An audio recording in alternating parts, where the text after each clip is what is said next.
One of the things that for some reason used to confuse me when I was a kid, when I first started playing guitar and I bought a lot of pedals, was the order. And that seems like a fundamental basic thing, but it can get very confusing. There's also room for experimentation, so there's no rule about the order of pedals, but there's definitely rules about, if you're trying to achieve a certain effect, how you're going to get that based on the order of the pedals. The basic thing to say first is the signal comes out of your guitar. So when people say first, that's what they mean.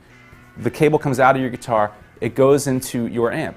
Now in between the guitar and amp you have pedals. Depending on the order of those pedals, the signal flow and the signal path from the guitar to the amp being the last thing that is in the signal chain, the effects react with each other and with your playing in different ways depending on the path of the signal.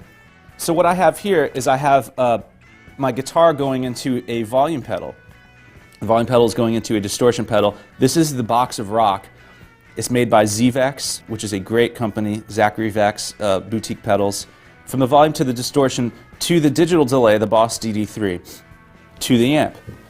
Now, that's the flow of the signal. The volume pedal, by being first before the other pedals in the pedal signal chain, is going to react completely different than if it were at the end, and I'll demonstrate how that is. Now, I have both the distortion and a pretty wide delay on right now, so you're going to hear when I have the volume pedal engaged and then I pull back on it, you're going to hear what happens to the signal.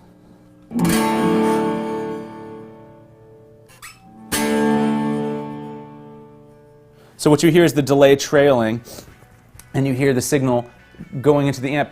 The volume pedal is cutting out the signal, but the signal is decaying and delaying because the volume pedal comes first. So your guitar signal is cut out first, then it spreads to the distortion, then it spreads to the delay, finally out into the amp. One of the cool things that you can do is you can swell into notes, you can play chords that swell in, you can really use the volume pedal to create texture.